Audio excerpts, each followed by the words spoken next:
देखिए माताओं, आपको तलवार चलाने की तो कोई आवश्यकता नहीं है, लेकिन वर्तमान में जो पाखंड पनप रहा है ना, उसके विरुद्ध बोल दो, अपनी आवाज को उठाने की आवश्यकता है।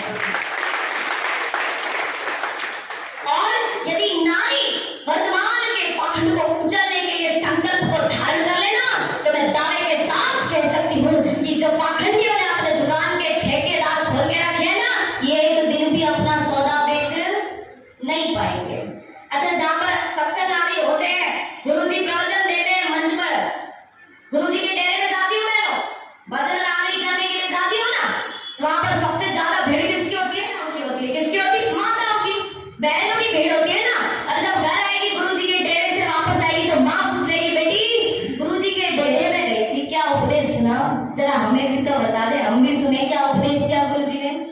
तो बेटी कहेगी, माँ क्या बताया, इतना बड़ा टेंट लगा हुआ था, इतना सुंदर था, क्या ही बताया आपको?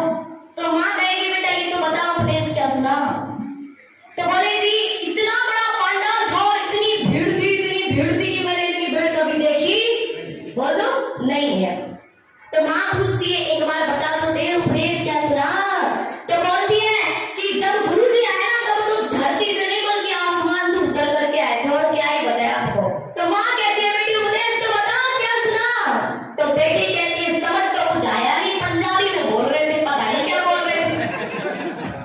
तो इसका मतलब क्या हुआ कि समय भी बिता दिया और हाथ पल्ले कुछ भी पला ही नहीं। तो फिर कहां से होगा परिवर्तन? अरे जब आर्य समाज के मंच पर ऐसे बड़े बड़े वैदिक सिद्धांतों पर जब व्याख्या की जाती है, जब आर्य समाज के अंदर आने के बाद यदि कोई स्त्री आ जाए तो एक अच्छी पत्नी बन जाती है, एक अच्छी बहन आए तो एक अच्छी बहन बन जाती है, एक अच्छी बेटी आती है तो एक अच्छी बेटी बन जाती है, और दुनिया के लोगों यदि एक पुरुष आता है तो एक अच्छा भाई बन जाता है, एक अच्छा बेटा बन जाता है, और एक अच्छा राष्ट्रभक्त बन करके तैयार हो जाता है। परंतु पाखंडियों ने, लोगों ने भ्रमित किया हमें। मैं निवेदन कर दूं आपके समक्ष कि जिन महापुरुष हुए, हमारे उन महापुरुषों पर जो लांछन लगाया गया है, ये एक षड्यंत्र के तहत रचा गया है। मैं यहाँ पर युवराज श्री कृष्ण के जीवन पर दृष्टांत नहीं डालूंगी, क्यों? क्योंकि उन्हें तो कहीं से छोड़ा ही नहीं है, पर मैं उस तथ्य पर जरूर दृष्टांत डालूंगी जो तथ्य है रामायण का।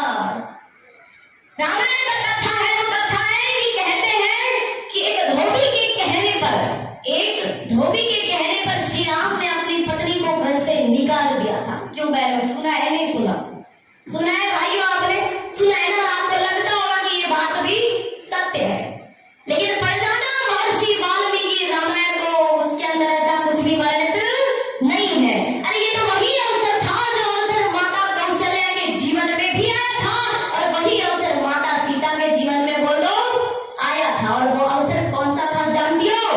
अरे संतान निर्माण के लिए राजसी भोग, राजभवन का त्याग करके वनों में गई थी सीता माता संतान निर्माण के लिए। माता सीता अपनी संतान को गुलाम नहीं पैदा करनी चाहती थी, परंतु आज हिंदू अपनी संतान को गुलाम पैदा कर रहे हैं। क्यों माता सीता अपनी संतान को गुलाम नहीं बनाना चाहती थी? क्यों? क्योंकि सुख सुविधाओं में पली हुई संतान राष्ट्र के लिए त्यागी नहीं बन सकती है। अरे ये चिंता ही तो सताई थी महाराणा प्रताप को।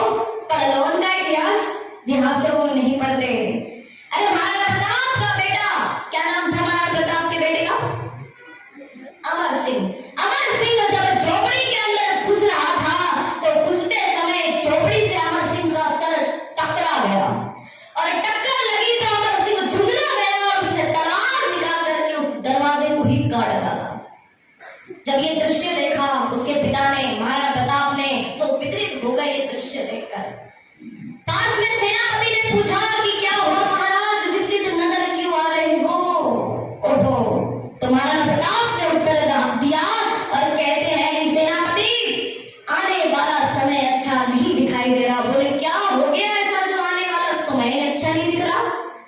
तो कहा जी मेरे बेटे अमर सिंह का सर जब झोपड़ी के दरवाजे से टकरा गया, तो टक्कर लगने की वजह से उसने तलवार निकाल करके उसको काट दिया।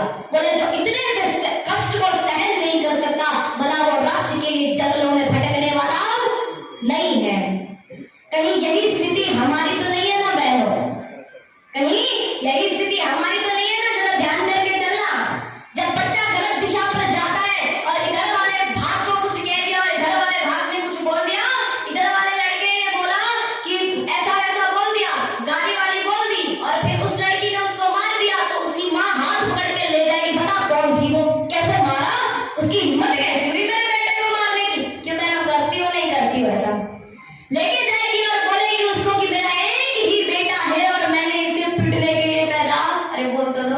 नहीं किया है। क्यों बोलती हो नहीं बोलती हो ऐसा? मुस्कुरा तो बड़ा रही है जी। तो